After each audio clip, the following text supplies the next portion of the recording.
Breaking news చూస్తున్నాం. ఏపీలో రాజకీయ సమీకరణాలు వేగంగా మారుతున్నాయి. ఈ నెల 16న వైసీపీ అభ్యర్థుల జాబితా విడుదల కానుంది.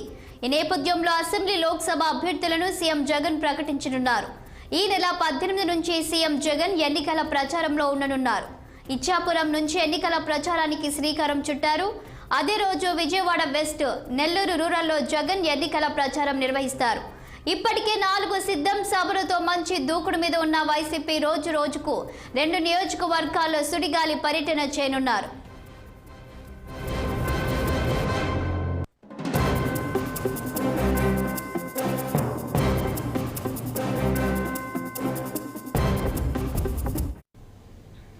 ఇక ఈ అంశానికి సంబంధించి పూర్తి డీటెయిల్స్ మా ప్రతినిధి కోటేశ్వరరావు లైవ్ లో అందిస్తారు.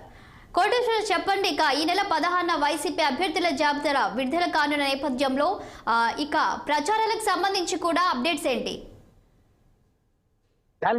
వైసీపీ ఇప్పటి వరకు 12 జాబితాలు అయితే రిలీజ్ చేసింది. అయితే ఇక తుది జాబితా ఈ నెల 16వ తేదీన అయితే రిలీజ్ చేయడానికి సిద్ధంగా ఉందని కూడా చెప్పుకోవచ్చు. ఇది కూడా ఈ తుది జాబితా కూడా మరి మొత్తానికి ఇడుపులపై నుంచి ప్రారంభించనున్నారు. ఈ నెల 16 నుంచి వైఎస్ జగన్ ముఖ్యంగా చూసుకుంటే 2019లో ఇదే విధంగా ఇదే సెంటిమెంట్ తో ఆయన మొత్తం 175 నియోజకవర్గాలకు సంబంధించినటువంటి అభ్యర్థులను 25 పార్లమెంట్ సంబంధించినటువంటి అభ్యర్థులను మరి ఇడుగుల పైన ప్రకటించి వైఎస్ఆర్ సమాధి సాక్షిగా సమాధి సమీపంలో ఇటువంటి మరి కార్యక్రమాన్ని అయితే 2019లో నిర్వహించినటువంటి మరి వైఎస్ జగన్ అదే సాంప్రదాయాన్ని కొనసాగిస్తూ ఈ ఏడాది కూడా అయితే ఎన్నికల ఏడాది కూడా మరి సమీపిస్తున్న తరుణంలో మరి తుది జాబితా అయితే ప్రకటించడానికి అయితే సిద్ధంగా ఉన్నారు.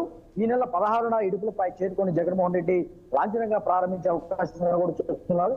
ఎందుకంటే 75కి సంబంధించినటువంటి అభ్యర్థులు తుది జాబితా అయితే ఆ రోజు విడుదలయ్యే అవకాశం ఉంది. అంతేకాకుండా 25 పార్లమెంట్ సంబంధించినటువంటి అభ్యర్థులను కూడా ప్రకటించే అవకాశం ఉంది. ఇప్పటి వరకు మరి వచ్చినటువంటి 12 జాబితాలలో అభ్యర్థులను మాత్రం సమన్వయకర్తలుగా మరి పిలుస్తూ ఉన్నారు. అదే ఈ సమన్వయకర్తలలో కొంతమందికి మార్పులు చేర్పులు ఉంటాయని కూడా వినిపిస్తుంది. ఏది ఏమైనప్పటికీ తుది జాబితా అయితే 16న రానుంది. 16న తుది జాబితా ప్రకటించినటువంటి వైఎస్ జగన్ ఇక 18వ తారీఖు నుంచి ఈ నెల 18వ తారీఖు నుంచి ఎన్నికల సభలకు శ్రీకారం చుట్టున్నారు. అది కూడా మరి శ్రీకాకుళం జిల్లా ఇచ్చాపురం నుంచి మొదటి మరి ఎన్నికల ప్రచారానికి అయితే వైఎస్ జగన్మోహన్ రెడ్డి శ్రీకారం చుట్టున్న పరిస్థితి కూడా మనకు కనిపిస్తూ ఉంది. అంతేకాకుండా అదే రోజు విజయవాడ వెస్ట్, అంతేకాకుండా నెల్లూరులో కూడా 3 సభలు నిర్వహించేందుకు ఆయన ప్రణాళికలు సిద్ధం చేసుకున్నారని కూడా చెప్పుకోవచ్చు. ఒకే రోజు మరి మొదటి రోజే 18వ తారీఖునే మొత్తంగా చూసుకుంటే మొదటి ఎన్నికల ప్రచారం అయితే 3 ప్రాంతాలలో నిర్వహించేందుకు ఆయన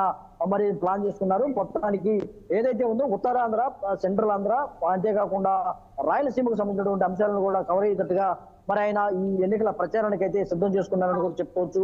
ముఖ్యంగా ఏదైతే వైఎస్ఆర్సీపీ 175 సీట్లు అని నినాదంతో ముందుకు వెళ్తున్న తరుణంలో మరి గెలుపు గుర్రాలని ఆయన నిలబెట్టాలని కూడా తెలుపుతున్న నేపథ్యంలో మరికొంతమంది మార్పులు చేర్పులతో తుది జాబితా అయితే రేపు 16వ తారీఖున రానుంది. ఇక చూసుకుంటే ఎన్నికల సంగ్రామ సభలో ఇక మొదలవుతున్నాయి. రాష్ట్రంలో మరి ఎన్నికల వేడైతే రాజుకుందని కూడా చెప్పుకోవచ్చు. అంతేకాకుండా సిద్ధం సభలతో దాదాపు రాష్ట్రంలో 4 ప్రాంతాలలో సిద్ధం సభలు వైఎస్ఆర్సీపీ నిర్వహించి మంచి ఊపు మీద ఉంది, మంచి దూకుడు మీద ఉందని కూడా చెప్పుకోవచ్చు. కార్యకర్తలకు, నాయకుల్లో ఉత్సాహాన్ని నింపేందుకు సిద్ధం సభలతో మరి సిద్ధం అంటూ ఎన్నికలకు సిద్ధం అంటూ మరి ఈ 4 సభలను నిర్వహించినటువంటి జగన్మోహన్ రెడ్డి ఇక క్షేత్రస్థాయిలో ఎన్నికల ప్రచారానికి ఇక శ్రీకారం చుట్టారు. ఎన్నికల రణరంగంలోకి అయితే వెళ్ళబోతున్నారని కూడా చెప్పుకోవచ్చు. అంతేవిధంగా మిగతా రాష్ట్రంలో ఉన్నటువంటి ప్రతిపక్షాలు కూడా మరి తమ ఎన్నికల ప్రచారానికి అయితే శ్రీకారం చుట్టాయని కూడా చెప్పుకోవచ్చు. ఈ నెల 17న మరి చిలకలూరిపేట సమీపంలో మరి భారీ బహిరంగ సభకు కూడా 3 పార్టీలు ఏదైతే పొత్తులో వెళ్తున్నటువంటి టీడీపీ, జనసేన, బీజేపీ ఉమ్మడి మరి ప్రచారానికి కూడా శ్రీకారం చుట్టారని కూడా చెప్పుకోవచ్చు. ఈ ప్రచారానికి ప్రధానమంత్రి నరేంద్ర మోడీ హాజరవుతున్నారు నేపథ్యంలో మరింత రాష్ట్రంలో మరింత ఎన్నికల వేడి రాసుకుందని కూడా చెప్పుకోవచ్చు. ప్రచార హోర్ అయితే ఇక నుంచి రాష్ట్రంలో మరి హోరెత్తునుందని కూడా చెప్పుకోవచ్చు. ముఖ్యంగా ఇప్పటి వరకు ఎవరైతే ఉన్నారో వైసీపీకి సంబంధించినటువంటి జాబితా 70 మంది దాదాపుగా అసెంబ్లీకి 70 మంది అభ్యర్థులు ప్రకటించారు. అంతేకాకుండా పార్లమెంటుకు సంబంధించినటువంటి 16 మంది అభ్యర్థులను మరి సమన్వయకర్తలుగా నియమించినటువంటి వైఎస్ఆర్సీపీ తుది జాబితాకైతే రిలీజ్ చేయడానికి సిద్ధంగా ఉంది. అయితే ఈ తుది జాబితాలో ఎవరెవరికి పేర్లు దక్కనున్నాయని కూడా ఒక ఉత్కంఠ భరిత వాతావరణం అయితే నెలకొంది. ఆశావాహుల్లో మరి ఒక ఉత్కంఠ నెలకొందని కూడా చెప్పుకోవచ్చు. తమ పేర్లు తుది జాబితాలో ఉంటాయా లేదంటే సిట్టింగ్ ఎమ్మెల్యేలతో పాటు ఆశావాహులు కూడా ఒక ఉత్కంఠ భరిత వాతావరణం ఆంధ్రప్రదేశ్ లో కొనసాగుతుంది. వైఎస్ఆర్సీపీ ఎందుకంటే వైఎస్ఆర్సీపీ మొత్తంగా 175 స్థానాలకు తమ గెలిపే లక్ష్యంగా జగన్మోహన్ రెడ్డి మరి పావులు కలుపుతున్న నేపథ్యంలో, అంతేకాకుండా రాజకీయ రణరంగాలకు సంబంధించినటువంటి రాజకీయ వ్యూహాలను కూడా ఆయన రచిస్తూ ఉన్నారు. ఈ సమయంలో మరి వైఎస్ఆర్సీపీ నుంచి కూడా గట్టి పోటీ ఉంది. ఆ అభ్యర్థుల్లో మరి ఆశావాహుల్లో కూడా చాలా తీవ్ర పోటీ ఉందని కూడా చెప్పుకోవచ్చు. ఇప్పటి వరకు ప్రకటించినటువంటి సమన్వయకర్తలకు సంబంధించినటువంటి అంశాలలో కూడా కొంత వ్యతిరేకత వచ్చినప్పటికీ కూడా ఇది సద్దుమణుగుతూ చాలా నాయకులను బొజ్జగిస్తూ ముందుకు వెళుతున్నారు వైఎస్ఆర్సీపీ అధిష్టానం కూడా చెప్పుకోవచ్చు. ఇక తుది జాబితాకి అయితే రంగం సిద్ధమైంది కాబట్టి ఎవరికి సీటు రానుంది, ఎవరికి సీటు దక్కడం లేదనేది కూడా ఒక మరి మొత్తానికి 16వ తేదీన తేలిపోయే అవకాశం ఉంది. 16వ తేదీ 16వ తేదీ ఇడుపులపై చేరుకొని జగన్మోహన్ రెడ్డి లాంఛనంగా మరి ప్రారంభిస్తారు. మరి వైఎస్ఆర్ ఘాటు వద్ద ఈ కార్యక్రమాన్ని నిర్వహించేందుకు ఇప్పటికే మరి సిద్ధం అన్ని ఏర్పాట్లు చేస్తున్నట్టు కూడా తెలుస్తుంది.